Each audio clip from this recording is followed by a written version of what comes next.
partir du verset 17. Romains 14, 17.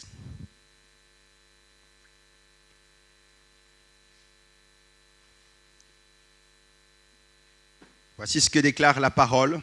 Car le royaume de Dieu, ce n'est pas le manger et le boire, mais la justice, la paix et la joie par le Saint-Esprit. Et nous disons Amen.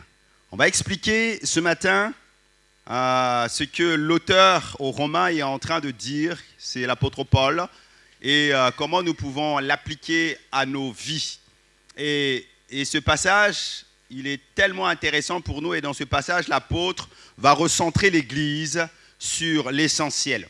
Les croyants de Rome, dont il est question, débattaient sur des questions secondaires. Il parle du manger, il parle du boire, et ce que l'on mange, ce que l'on boit, il parle des pratiques en réalité extérieures. Mais Paul va venir affirmer cela avec force, que le règne de Dieu ne se mesure pas d'abord à des règles visibles. Que le règne de Dieu, c'est pas ces choses-là, mais le règne de Dieu est une réalité intérieure et spirituelle. C'est d'abord intérieur, le règne de Dieu, plus que extérieur. Pourquoi ? Parce que là où Dieu règne réellement, quelque chose change profondément. Là où Dieu se manifeste réellement, quelque chose en nous change. Alléluia, en profondeur. Qu'est-ce qui change ? Notre cœur change, nos relations changent, nos priorités changent et l'impact de notre témoignage change. Et c'est ce que j'aimerais partager avec vous ce matin. J'ai 3 points à vous proposer ce matin. Et mon premier point, c'est celui-ci. C'est que là où Dieu règne, la justice de Dieu transforme radicalement la vie. Là où Dieu règne, la justice de Dieu transforme radicalement la vie. Et alors que nous regardons à Romains 14, la première manifestation du royaume de Dieu, c'est la justice. C'est la justice. C'est pour ça que là où Dieu règne, la justice va transformer radicalement la vie. Paul parle de cette justice comme une première manifestation du royaume. Ce n'est pas une coïncidence théologique, mais alors qu'il intervient dans cette église qui est en train de discuter, qui est en train de se diviser, il met en premier lieu la justice comme une manifestation du royaume. Et nous savons que dans l'Évangile, lorsque nous lisons la parole de Dieu, la justice n'est jamais d'abord une performance humaine, mais que la justice, c'est une position que tu reçois, une position qui va transformer un vécu. La justice, c'est cela. C'est que le règne de Dieu s'installe dans une vie lorsque cesse, mes frères et sœurs, l'auto-justification. Lorsque nous cessons de nous justifier. Lorsque nous acceptons la justice de Dieu qui est donnée par Christ et que nous cessons quelque part de nous justifier. C'est très difficile souvent lorsque nous sommes en entretien, lorsque nous parlons avec les uns et les autres, que ce soit dans un suivi de couple ou quelqu'un qui s'approche de Dieu. C'est tellement difficile lorsque nous voulons aider les personnes et que les personnes ne reconnaissent pas leur tort. Et alors qu'elles ne reconnaissent pas leur tort, elles vont essayer à chaque fois de se justifier. Et alors que tu cherches à te justifier, ben là c'est très très difficile. Pourquoi ? Parce que lorsqu'on indexe la situation, tu vas d'abord dire, mais oui, mais elle a d'abord fait ça. Il a d'abord fait ça. Il y a eu d'abord ça. Et c'est pour ça que j'ai agi ainsi. Tu es en train de te justifier là. Il n'y a pas de reconnaissance. Et quand il n'y a pas de reconnaissance, c'est très très difficile pour toi que Dieu puisse venir t'aider et ouvrir quelque chose dans ta vie. La justice de Dieu, c'est la première manifestation du royaume. Et cette manifestation-là doit être une transformation vécue en nous. Le premier élément que j'aimerais aborder dans ce premier point, c'est celui-ci, c'est que la justice du royaume commence par la justification par la foi. La justice du royaume, elle commence par la justification de la foi. il faut une rencontre avec Jésus. Et cette rencontre-là, elle doit te transformer totalement et intérieurement. Totalement et intérieurement. Parce que lorsque le règne de Dieu se manifeste, la vie de Dieu va naître. Et cette vie, lorsqu'elle rentre en toi, on appelle ça la nouvelle naissance, elle va te justifier. Tu vas être déclaré juste de tes péchés, de ton passé, de ta situation devant Dieu. Pourquoi ? Parce que tu as demandé pardon et que tu as reconnu tes torts. Et là, Dieu commence à te transformer. Et ça, c'est visible, tangible, concret. Ce n'est pas simplement une idéologie. C'est visible. Tu commences à pleurer. Tu commences à te lamenter sur ta situation. Quelque chose prend place à l'intérieur de toi. C'est la vie de Dieu qui est en train de te transformer. Alléluia. La seconde chose que nous devons comprendre ce matin, c'est que l'homme naturel, je vais faire un jeu de mots, l'homme naturel est naturellement en train de vivre sous le règne du moi. L'homme naturel vit naturellement sous le règne du moi.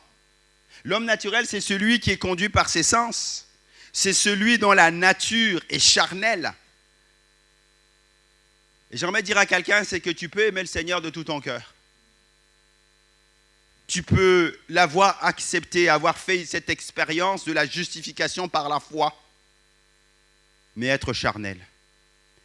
Pourquoi ? Parce que tu n'as pas encore réalisé ta nature divine.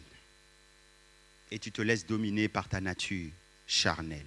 Il y a en nous, comme dit l'apôtre, ces deux natures. L'une est charnelle et l'autre spirituelle. Et l'apôtre conclut en disant, marche selon l'Esprit de Dieu. Et tu n'accompliras pas les désirs de la chair. Mais tu peux aimer le Seigneur et être encore tenu dans ta dimension charnelle. Donc, cet homme naturel est naturellement en train de vivre sous le règne du moi. Le règne du moi, c'est le règne de l'auto-justification. Tu vas à chaque fois te justifier. Tu as tort, mais tu te justifies dans ton erreur. Il vit quoi parfois sous le règne de la religiosité. On va à l'église parce qu'il faut aller à l'église quelque part. Parce que c'est bien d'aller à l'église. Parce qu'il y a le pasteur qui m'a dit, ou la sœur un tel m'a invité à venir à l'église. Donc j'y viens à l'église pour faire des bonnes œuvres, des bonnes actions. Et on est dans un schéma méritoire. Pourquoi ? Parce que si je ne viens pas à l'église, le Seigneur ne va pas me bénir. Donc je viens à l'église pour chercher ma bénédiction. Non, tu viens à l'église pour rencontrer Dieu d'abord. Et parce que tu rencontres Dieu, Dieu peut te bénir. Mais tu ne viens pas pour chercher une quelconque bénédiction. Et tu rentres dans ce schéma méritoire. Tu es l'homme charnel. Mais lorsque Dieu vient régner en nous, le centre de notre vie se déplace. Lorsque Dieu vient régner en nous, ce n'est plus moi qui ai raison, mais c'est Dieu qui justifie. Lorsque Dieu vient régner en nous, il y a une justice qui se reçoit par la foi et elle produit inévitablement, cette justice-là, un réel changement. Lorsque Dieu vient régner en nous, notre éthique change. C'est quoi l'éthique ? C'est l'ensemble des principes de Dieu que tu connais. Cette éthique-là, elle change parce que tu vas t'approprier ça. Lorsque Jésus dit « Heureux serez-vous lorsque vous serez persécutés », ça a un sens pour toi. Ce n'est pas simplement une parole de l'Écriture. Alors que tu es en train de vivre la situation, quelque chose en toi change, tu prends la force de Dieu et tu sais, même dans cette situation d'oppression, avoir la bonne attitude. Là, quelque chose commence à changer. Pourquoi ? Parce que le règne de Dieu commence à s'installer en toi. Et enfin, lorsque le règne de Dieu vient en nous, ce règne-là est transformationnel.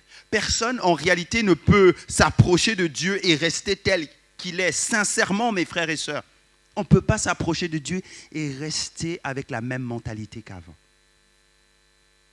La vieille nature, elle part, elle commence à partir pour prendre place.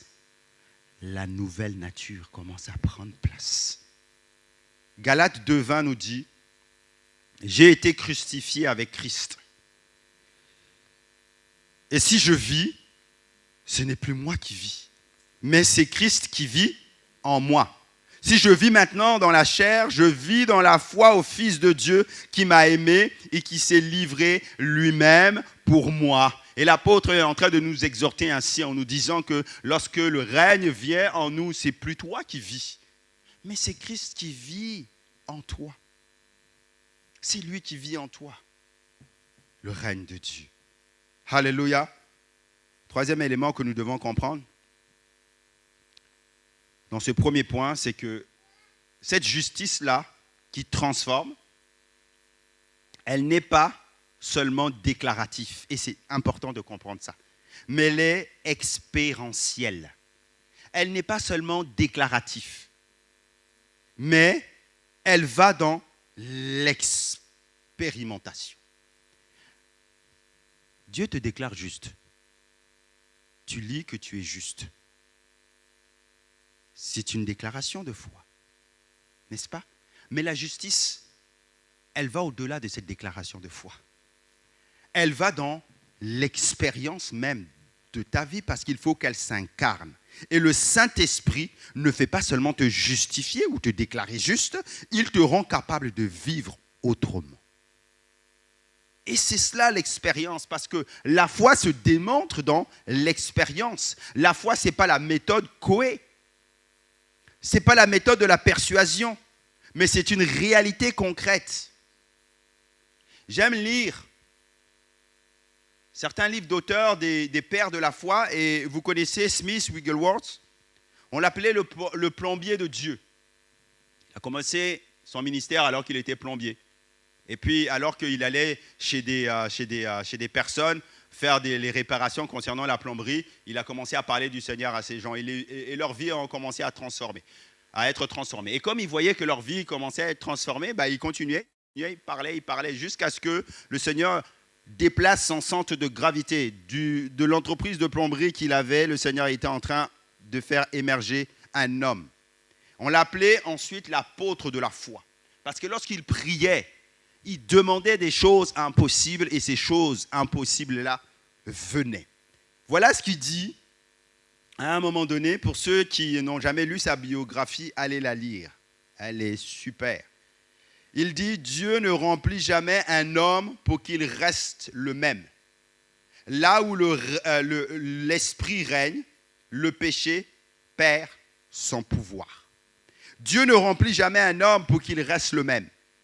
Là où l'esprit règne, le péché perd son pouvoir. » Pose-toi la question, est-ce que l'esprit règne pleinement en toi? Si l'esprit règne pleinement en toi, le royaume de Dieu, le règne de Dieu vient, le péché perd son pouvoir.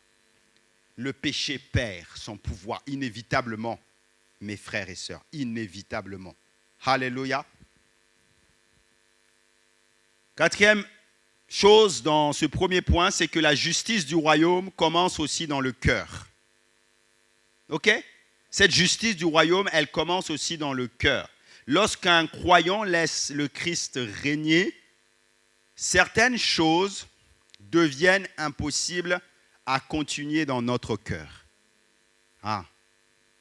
Lorsque cette justification par la foi vient, en d'autres termes, il y a certaines choses que tu faisais avant qui vont commencer à partir. Elles vont devenir impossibles à continuer. À continuer. C'est quoi? Le mensonge que tu tolérais autrefois, à un moment donné, il va s'arrêter. Les situations de vie, de compromission secrète que tu vivais à un moment donné, elles vont commencer à s'atténuer et à s'arrêter. Les situations d'injustice banalisée que tu pouvais avoir, c'est lorsque tu n'étais pas trop soucieux des règles, ça va commencer à disparaître. Non parce que c'est une contrainte légale, non, mais parce que le règne de Dieu va produire en toi une nouvelle sensibilité spirituelle. Le règne de Dieu va produire en toi une nouvelle sensibilité spirituelle.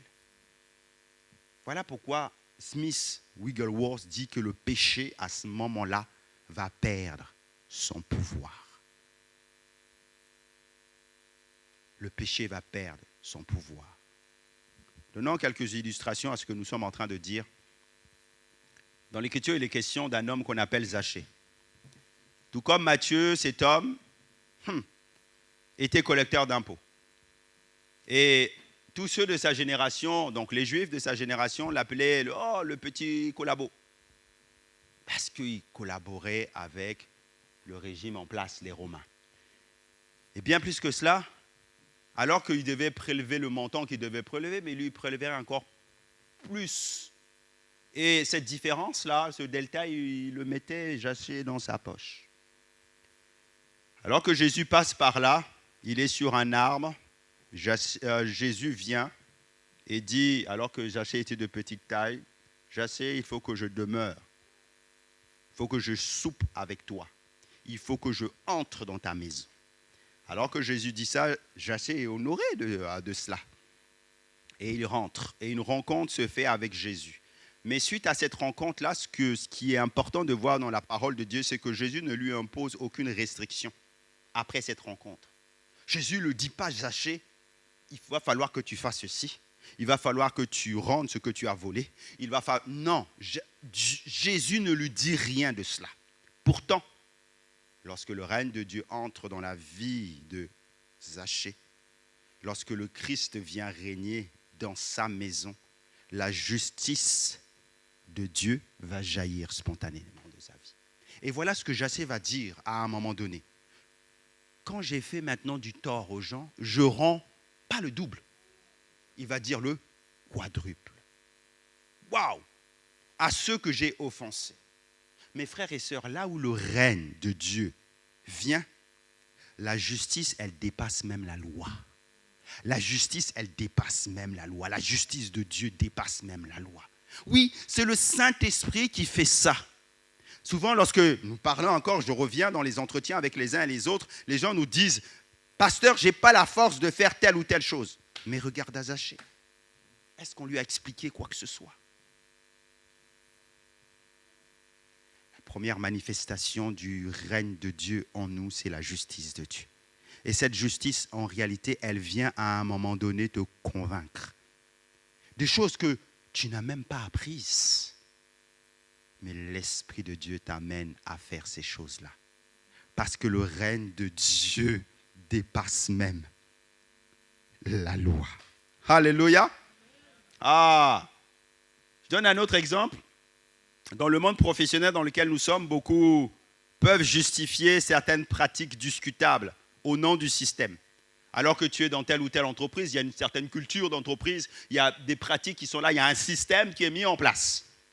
Mais toi, tu as été justifié, non, n'est-ce pas? Tu arrives dans ce contexte-là. Tu vois bien que ce contexte-là contredit tes valeurs, les principes, l'éthique, ton éthique. Qu'est-ce que tu vas faire? Qu'est-ce que tu vas faire? Tu serais tenté, c'est aisé de faire pareil parce que c'est le système en place. C'est la loi qui est en place. Et donc tu fermes les yeux et tu fais. Parce que si tu ne fais pas, tu contredis le système qui est en place. Ou tu acceptes de vivre selon le règne de Dieu et de reconnaître réellement la seigneurie de Dieu. Tu vas accepter parfois de perdre un avantage plutôt que de perdre la paix avec Dieu. Tu vas accepter de changer ton échelle de valeur et d'adapter ton échelle de valeur à ce que dit la parole de Dieu plutôt que d'épouser les valeurs en place. Quand le règne de Dieu vient en nous, tout change. Tout change. Tout change, mes frères et sœurs. Amen. Deuxième point, que je partage avec vous, il est dans Romains 10, 14. Nous poursuivons. La première manifestation du royaume, c'est la justice. Et la deuxième manifestation du royaume, c'est la paix. Là où Dieu règne, la paix du royaume détrône les conflits et les tourments. Là où Dieu règne, la paix du royaume détrône les conflits et les tourments. C'est ce que l'apôtre Paul est en train de nous dire. Et la première chose que je partage avec vous dans ce point, c'est celui-ci, c'est que là où Dieu règne, l'homme n'a plus à chercher le contrôle. Là où Dieu règne, l'homme n'a plus à chercher le contrôle. La paix, voyez-vous, c'est une marque, c'est une manifestation du royaume. Elle est profondément liée à la seigneurie de Dieu en nous. Quand Jésus vient en nous, il apporte un élément non négligeable qui est la paix. Mais quand le règne de Dieu n'est pas en nous, quand le règne de Dieu n'est pas quelque part, l'homme va toujours chercher à avoir le contrôle. Et là où l'homme cherche le contrôle, il y a quoi? Qu'est-ce qui se produit? L'inquiétude vient, la peur vient et les conflits vont commencer à proliférer. Oui. Regardez sur la terre et regardez en vous comment ça se passe. Et c'est étrange de voir ça.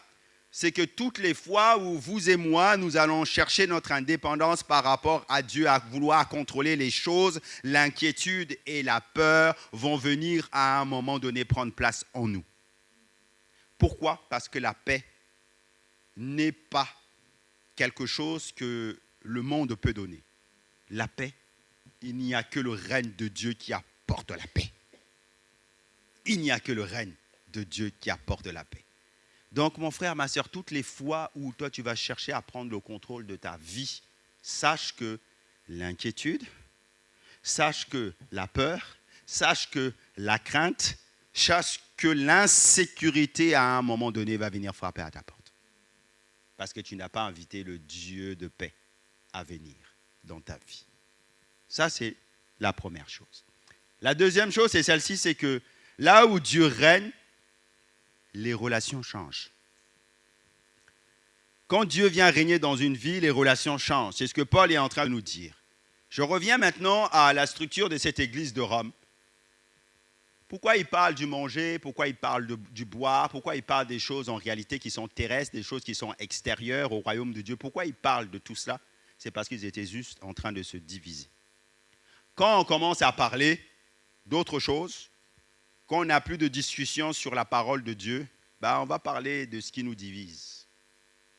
Dans Marc 3, 24, il est écrit « Si un royaume est divisé contre lui-même, ce royaume ne peut subsister. » Marc 3, 24. Ce royaume ne peut subsister. Et c'est ce qui était en train de se passer à Rome. Il parlait de tout sauf de l'essentiel. Donc les conflits ne venaient pas d'un manque de doctrine, mais ça venait d'un excès d'options personnelles. Oui, parce que c'est à ce moment-là où ça vient, ce genre de discours. Moi, j'ai fait ceci. Moi, j'ai accompli cela. Parce que lorsque Dieu règne, les croyants vont commencer à cesser de se battre pour leurs préférences. Voilà ce qui se passait à Rome. Quand Dieu vient régner, tu cesses de te battre pour tes préférences. Tu cesses de te battre pour un poste. Parce que tu sais que Dieu est capable de te donner le poste. Que ça soit dans l'église ou que ça soit à l'extérieur.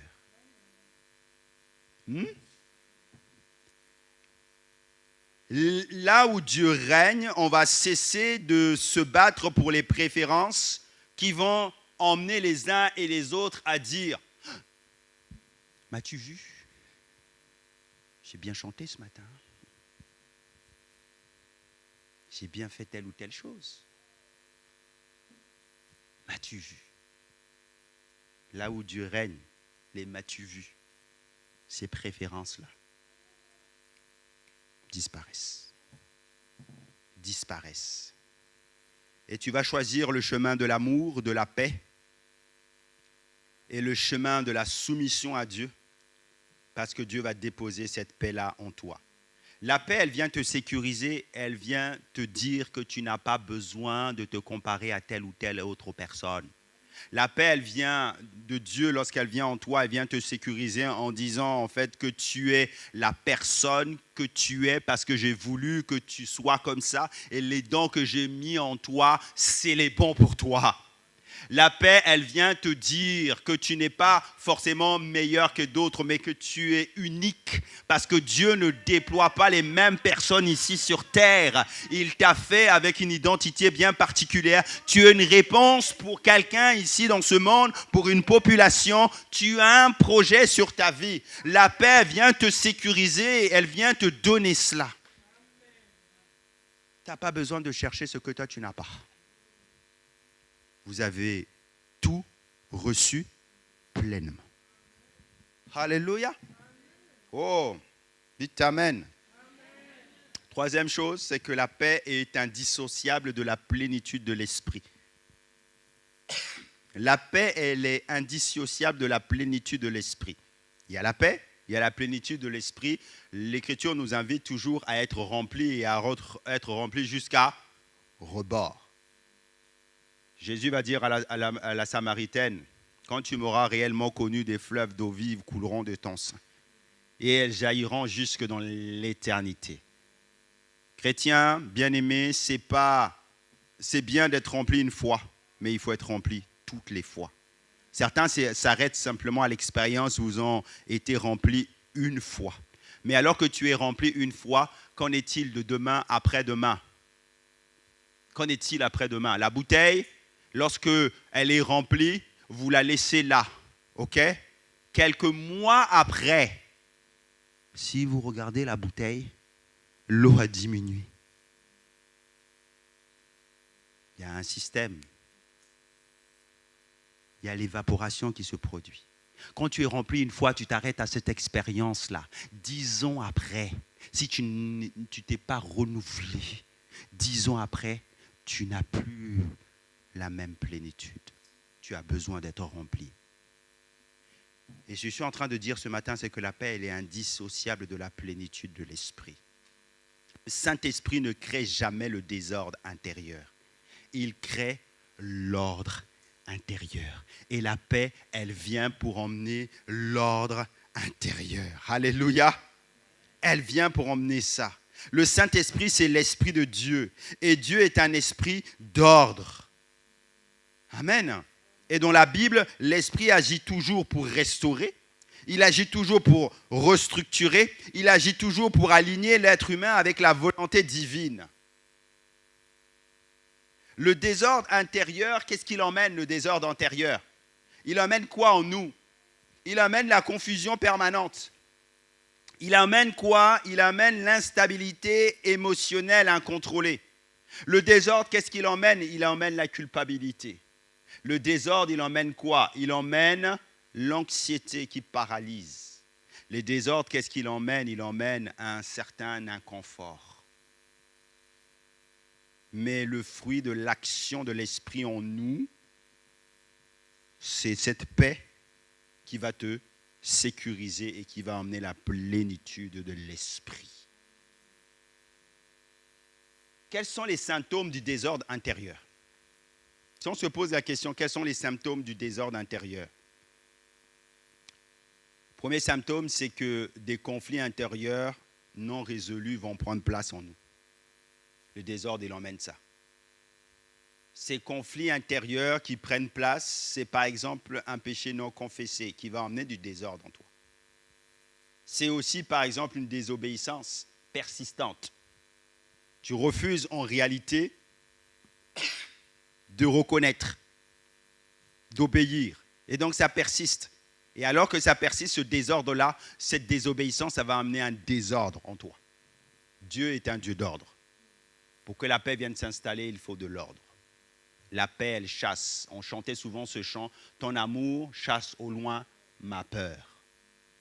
Ma peur. Autre symptôme du désordre intérieur en nous, c'est une foi qui va être fragilisée par la peur et l'incrédulité. ta foi va commencer à être fragilisée. Pourquoi? Parce qu'il y a la peur en toi, il y a l'insécurité en toi, il y a l'incrédulité en toi. Et la peur va commencer à grandir et ta foi va commencer à se fragiliser. Autre symptôme du désordre intérieur en nous, c'est que ça va amener une pression extérieure qui va essayer de nous asservir. Parce que la pression, là, elle n'est pas soumise à Dieu. C'est toutes sortes de pressions que nous pouvons connaître, les pressions financières, les pressions de tel ou de tel ordre. Et ça crée un désordre en nous. La paix est indissociable de la plénitude de l'esprit. Et quand la plénitude de l'esprit vient, ça veut dire que tu pars à chaque fois auprès de Dieu pour être rempli. La paix s'installe. À chaque fois que lorsque tu vas dans la présence de Dieu pour être rempli, pour que ta vie soit remplie et que tu es dans la plénitude, qu'est-ce que Dieu fait? C'est qu'il met la paix.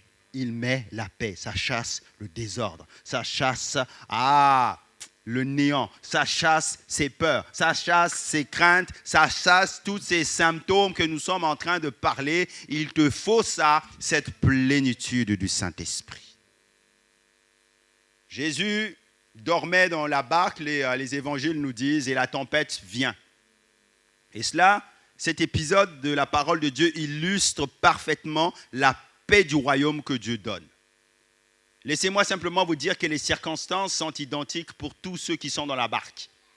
Mais pourtant, celui qui règne sur la tempête dort en paix. C'est Jésus. C'est Jésus. Il est là tranquille. Seigneur, ne t'inquiètes-tu pas que nous périssions? Non, celui qui règne sur la tempête dort en paix. Quel que soit le désordre extérieur, il règne en paix, il est tranquille. C'est à cette plénitude, mes frères et sœurs, que le Seigneur nous invite. Qu'importe les problèmes que tu peux vivre, j'aimerais te dire que tu peux vivre cette sérénité intérieure. Et ça, c'est la clé. Laissez-moi maintenant parler d'un foyer dans un foyer, lorsque chacun cherche, l'homme, la femme, à avoir raison. Même les enfants, à avoir raison, la paix disparaît. Est-ce que vous avez déjà remarqué ça? Oui. La paix disparaît. Mais lorsque le cœur se soumet au règne de Dieu, en choisissant l'humilité, le pardon et le silence parfois, l'atmosphère change. L'atmosphère change. La paix devient comme un langage spirituel plus fort que les mots. Est-ce que vous avez déjà réalisé ça? C'est que la paix devient, c'est pour ça que l'Écriture nous dit recherchez la paix avec tous. Parce que la paix devient un langage spirituel plus fort que les mots. Plus fort que les mots. Parce que ça vient amener quelque chose dans la maison. Ah Seigneur Jésus, apprends-nous. Il y a un autre homme de Dieu que j'apprécie beaucoup et que j'appréciais. Je ne sais pas si certains vous le connaissez, c'est David Wilkerson. Qui connaît David Wilkerson? Il y en a qui n'ont pas levé la main. Il faut vraiment que vous puissiez faire votre culture biblique. La croix et le poignard, mon frère. Il a écrit La croix et le poignard. Il faut lire ce livre. D'accord? Le révérend David Wilkerson est mort. Mais lorsque j'étais parti à New York, il y a quelques années de cela, je suis passé devant Times Square Church à New York. Une église, il est le fondateur de cette église, qui a été bâtie et qui, à un moment donné, a vu venir en son sein des voyous, avec Nicky Cruz, un gangster. Et Dieu a touché ce gangster-là par l'amour. Alléluia. Mais voilà ce que David Wilkerson dit. La paix de Dieu n'est pas l'absence de combat, mais la certitude que Dieu est toujours sur le trône. La paix de Dieu n'est pas l'absence de combat, mais La certitude que Dieu est toujours sur le trône. Ah, c'est tellement fort. Donc, quand cette paix-là descend en toi, ce n'est pas l'absence de combat, mais c'est la certitude que quand tu regardes au ciel, le Seigneur est toujours sur son trône. Comme Jésus, il est toujours dans la barque à côté de toi. La tempête est là, mais lui, il a l'autorité de maîtriser la tempête. Il dit, sachez, je suis Dieu, je domine sur les temps. Je domine sur les nations, je domine sur la terre, je domine sur les circonstances de ta vie. Et ça fait toute la différence. Il y a des fois, et j'ai dit à quelqu'un, il y a des fois, en fait, le Seigneur n'enlèvera pas le problème. Alors que tu es en train de prier, Seigneur, enlève le problème, enlève un tel, enlève ceci. Il y a des fois, en fait, le Seigneur n'enlèvera pas le problème. Mais il va te donner une paix, comme le silence dans ce couple que je viens de raconter, qui va neutraliser la circonstance. C'est ça. Alors que toi, tu cherches à ce que le problème s'en aille, Dieu, il cherche à t'emmener à régner. Et ça, c'est toute la différence. Waouh! Alléluia! Amen. Fini avec mon dernier point ce matin. Là où Dieu règne, la joie du Saint-Esprit devient une force surnaturelle. Là où Dieu règne, la joie du Saint-Esprit devient une force surnaturelle. On a parlé de la justice, on a parlé de la paix. Et là, la dernière manifestation du royaume, dans ce texte de Romains 14, c'est la joie. Là où Dieu règne, la joie du Saint-Esprit devient une force surnaturelle. Et la première chose que j'aimerais dire dans ce dernier point, c'est celle-ci, c'est que la joie, c'est la conséquence visible d'un règne invisible. Ce matin, l'Esprit a parlé à notre sœur Ketli de vous emmener en réalité dans des champs de joie. Elle ne savait pas sur quoi on allait parler. Et le Saint-Esprit insiste encore en nous disant que là où lui, il règne, la joie du Saint-Esprit devient comme une force surnaturelle. Et la conséquence de cela, c'est que la joie, c'est la conséquence visible d'un règne invisible, d'un règne intérieur. Et Paul est en train de dire qu'il ne s'agit pas simplement d'une joie quelconque, mais c'est la joie du Saint-Esprit. Cette joie, ce n'est pas l'optimisme. Cette joie, ce n'est pas l'euphorie émotionnelle. Ah, je vais taper des mains. Non, cette joie, elle vient réellement de Dieu. Elle est stable, elle est sûre, elle est résistante, elle est concrète, parce que ce que Dieu donne n'est pas volatile. C'est concret. Dans Néhémie au chapitre 8, à partir du verset 10, l'Écriture nous dit « Allez manger des viandes grasses et buvez des liqueurs douces et envoyez des portions à ceux qui n'ont rien de préparé, car ce jour est consacré à notre Dieu. Ne vous affligez pas, car la joie de l'Éternel sera votre force. » Car la joie de l'Éternel sera votre force. Les amis, et là je parle à chacun d'entre nous maintenant et je parle à l'église de ses rêves.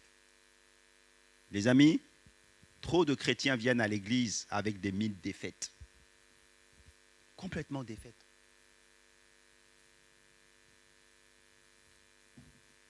Complètement abattus. Alors que nous venons de dire, au travers de la justice, de la paix et maintenant de la joie, le contraire. Cette joie-là, ce n'est pas l'absence de combat. Cette joie-là, c'est la sérénité au milieu de la tempête. Alors pourquoi tu viens à l'église la mine défaite? La joie que donne le Saint-Esprit est une force surnaturelle qui va t'emmener même à te lever devant les pires situations, mais dans la joie. Parce que la joie de l'Éternel est ma force. Alléluia. La deuxième chose que j'aimerais te partager dans ce dernier point, c'est celle-ci, c'est que la joie, en réalité, c'est une puissance spirituelle, surnaturelle. Elle va faire quoi? Elle va fortifier. Elle va stabiliser l'âme. Elle va libérer la louange. Et alors que la louange, elle est libérée, ça va neutraliser l'oppression. Là où Dieu règne, la tristesse chronique n'a plus le dernier mot. Ah, je reprends. Là où Dieu règne, la tristesse chronique n'a plus le dernier mot. Ça veut dire quoi? Ça veut dire que, rassure-toi, mon frère, ma soeur, il y a des moments où tu peux être triste. Mais oui. Kathleen l'a encore dit ce matin, il y a des moments où tu peux être triste. C'est normal. Personne ne reste tout le temps en haut, top.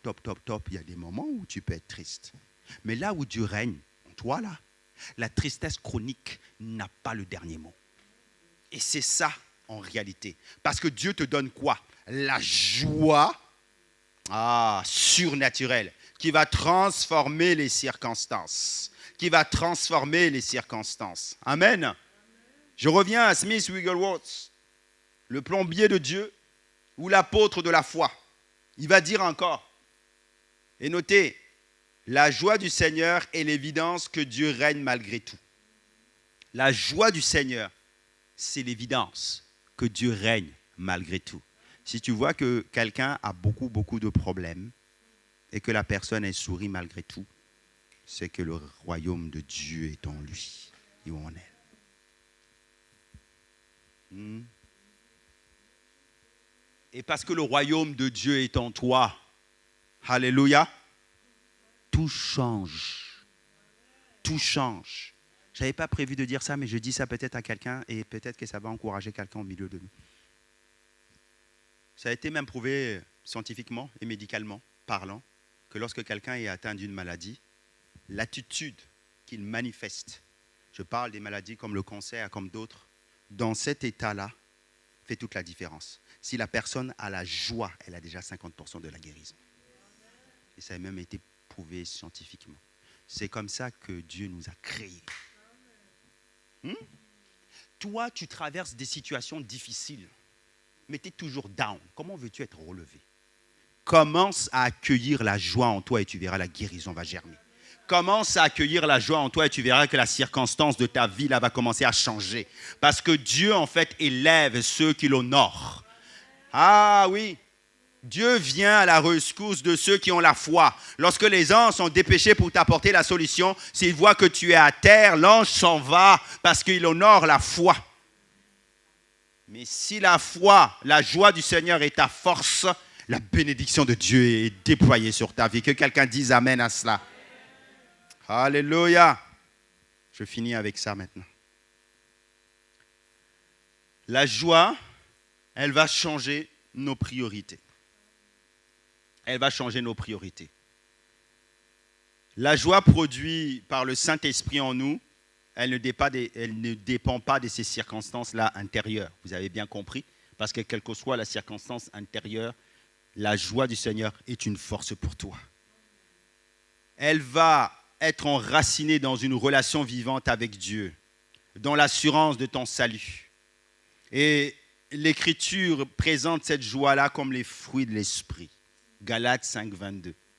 Ce qui signifie que, alors que c'est le fruit de l'Esprit, il y a un résultat progressif. L'action du Saint-Esprit va commencer à se manifester. Cette joie, elle ne disparaît pas à cause des épreuves, mais elle coexiste avec les difficultés, les larmes et les combats. Parce que c'est cette joie-là qui est le moteur de ta force. Qui est le moteur de ta force. La joie de l'esprit, elle déplace en réalité le centre de gravité de ta vie. Parce qu'elle est transformatrice. Alléluia. Elle est transformatrice. Vous savez, les priorités humaines, nos priorités humaines, sans cette joie, sans cette transformation par le Saint-Esprit, elles sont dominées par la recherche de sécurité matérielle. Parce qu'on a peur de se retrouver à la rue, peur de se retrouver ici. Nos priorités humaines, elles sont aussi dominées par quoi? Par la reconnaissance sociale. Parce que lorsque tu as un statut social, tu es quelqu'un. Nos priorités humaines, elles sont dominées par quoi? Elles sont dominées par la recherche d'un confort personnel. Il me faut ça, telle voiture, telle maison. Nos priorités humaines, elles sont dominées par le contrôle sur l'avenir. L'homme a horreur de l'insécurité sur l'avenir, à tel point que certains vont consulter les voyants parce qu'ils veulent connaître. Qu'est-ce qui va m'arriver demain? Surtout quand tu vis dans un pays comme la France où c'est l'insécurité économique et politique. Tu ne sais même pas si demain tu auras un budget, si demain tu vas pouvoir faire tel ou tel projet. Ça, c'est les priorités humaines. Si demain tu auras les sous pour pouvoir manger. Vous savez que chez certaines personnes, le fait d'avoir un frigo vide, c'est un problème. Ça leur donne des palpitations. Un stress. Ça leur donne.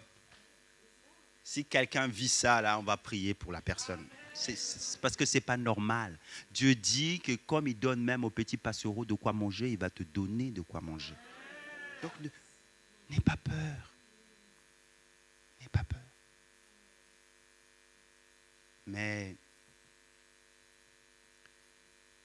la joie du Seigneur va changer ces priorités-là. Donc, ça va déplacer ton centre de gravité.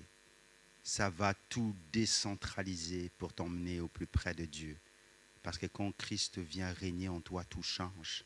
Tes priorités changent. Autrefois, ces priorités étaient désordonnées. Maintenant, ça change. Tu fais confiance à Dieu. Tu emmènes cette force-là qui vient te libérer entièrement, qui vient agir en toi. Et la force, alors qu'elle agit en toi, elle te donne même d'être un témoin efficace parce que tu impactes tous ceux qui sont autour de toi. Parce que tu vis pleinement le règne de Dieu en toi.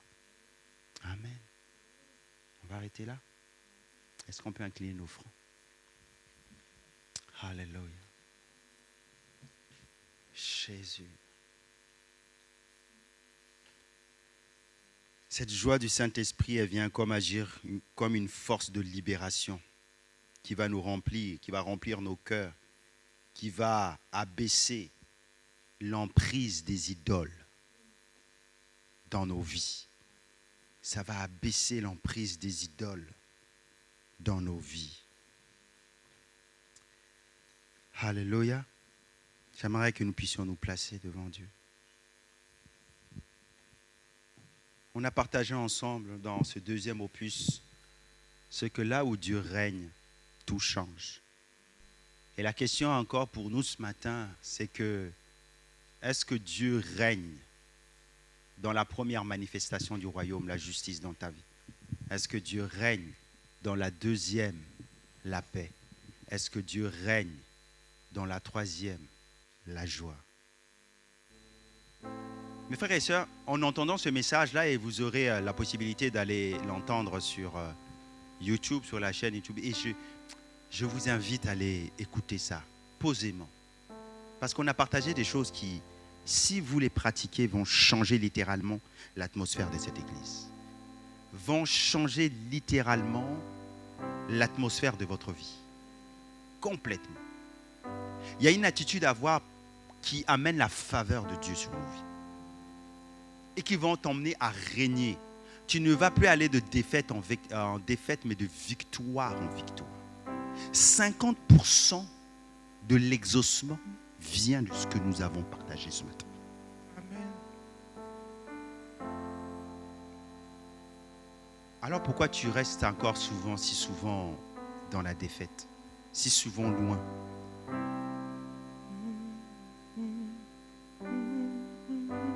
Paul répond en disant qu'en réalité vous échouez, c'est parce que vous ne pratiquez pas la parole. Vous échouez parce que vous vous bornez à simplement l'entendre sans la pratique. Ce matin, la question, l'appel que je lance à tout un chacun, c'est que est-ce que Dieu règne sur ces trois dimensions de la manifestation du royaume que nous avons partagé ensemble? Et si tel n'est pas le cas, prends la décision ce matin de pratiquer la parole. De pratiquer la parole. Ne te borne pas seulement à l'écouter. Certains d'entre vous, vous allez seulement écouter cette prédication-là seulement cette seule fois. Alors que il faut réécouter. Je ne cesse de leur prêcher les mêmes choses. L'apôtre Paul disait. C'est la répétition qui va faire que ta vie va grandir. Saisis la parole, épouse-la et qu'elle devienne vie en toi. Que ce Dieu-là qui règne sur tous ces domaines que nous avons partagés ensemble puisse régner aussi dans ta vie de la même façon. Oh Seigneur Jésus. Avant que nous puissions prier, j'aimerais maintenant vous appeler maintenant à l'introspection et à regarder maintenant au plus profond de votre cœur et à répondre à cette question. Et si tu te trouves en défaut sur l'une des 3 manifestations du royaume et du règne de Dieu que nous avons partagées, choisis maintenant d'entrer dans la pratique et dans l'obéissance de la parole. Ne laisse pas tomber à terre cette parole que nous avons partagée ce matin. Ne laisse pas, prends l'engagement. Et après que tu auras pris cet engagement, lève-toi à ta place et nous allons invoquer celui qui règne. Celui qui est capable d'abaisser les monts. Et je crois dans des décisions, je crois dans des appels qui changent radicalement la vie.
Se lever ensemble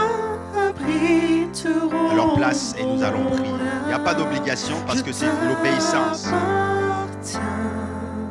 Ça n'agira dans ta vie seulement que si tu obéis, si tu acceptes ça. Lève-toi à ta place et nous allons prier.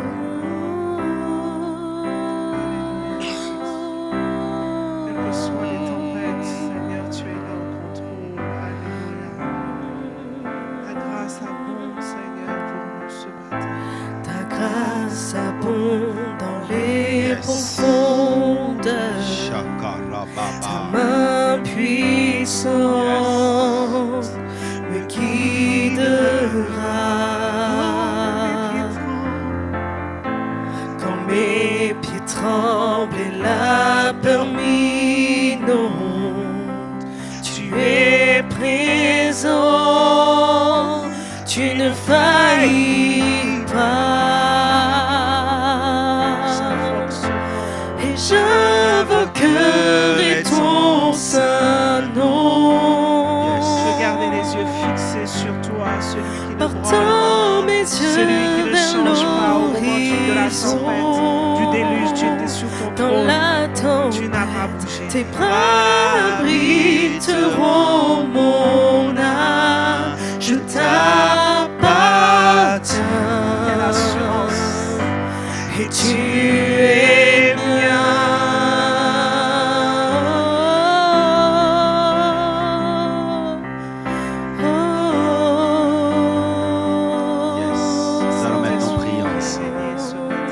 Est-ce qu'on peut lever nos mains et nous allons prier? Père, Nous voulons proclamer, Seigneur, ta parole et nous venons devant toi. C'est toi qui es capable de repousser nos limites. Tu es capable, Seigneur, de nous faire vivre le règne du royaume en nous. Tu es capable de nous donner cette paix, cette justice, cette joie, malgré les circonstances de nos vies à l'extérieur. Parce que le règne, il est en nous. Et toi, tu viens régner en nous. Saint-Esprit, nous te donnons maintenant la force, la grâce et la permission d'entrer dans notre existence et de nous emmener à ce règne. Donne-nous, Seigneur mon Dieu, la capacité d'obéir et de pratiquer ta parole, Seigneur, ce matin. Alors que nous répondons, Seigneur, à cet appel, je prie, Seigneur mon Dieu, pour qu'aujourd'hui, un nouvel état d'esprit, Seigneur, se mette en place dans nos vies. Une nouvelle mentalité, une nouvelle grâce, une nouvelle force, une force surnaturelle. Cette joie, Seigneur, qui nous emmène, Seigneur mon Dieu, à régner et à dominer sur les circonstances de nos vies, quelles que soient, Seigneur, ces circonstances. Oh Dieu, que notre attitude, Seigneur, amène la faveur de Dieu sur nos vies. Que notre foi, oh Dieu, puisse déplacer, Seigneur, ces montagnes. Que, Seigneur, mon Dieu, notre dépendance à l'Esprit de Dieu transforme notre être tout entier. Que le péché, Seigneur, perde sa force et de son importance, Seigneur, dans nos vies, Seigneur. Que nous puissions, Seigneur, rendu être capables de marcher non selon la chair, mais selon son esprit. Agis maintenant dans nos vies. Alors que, Seigneur, mon Dieu, nous te permettons de prendre le contrôle et de venir régner sur nous. Saint-Esprit, agis. Que là où il y a le chaos, l'ordre se mette en place. Que là où il y a le chaos, l'ordre se mette en place. Que là où, Seigneur, mon Dieu, il n'y a pas de dépendance à l'esprit. Que la dépendance à l'esprit, Seigneur, se manifeste maintenant. Ainsi nous avons prié. Dans le nom de Jésus. Dans le nom de Jésus. Saint-Esprit, chantons cela. Saint-Esprit, repousse les limites de ma foi. Apprends-moi à marcher sur l'eau. Peu importe où tu m'appelles.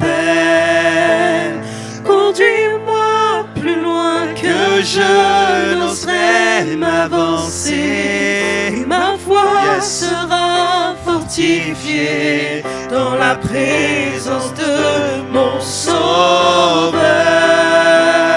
Saint-Esprit, repousse les limites de ma foi. Apprends-moi à marcher sur l'eau. Peu importe où tu m'appelles.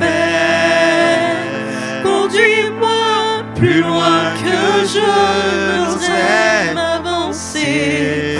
Ma foi sera fortifiée dans la présence de mon Sauveur.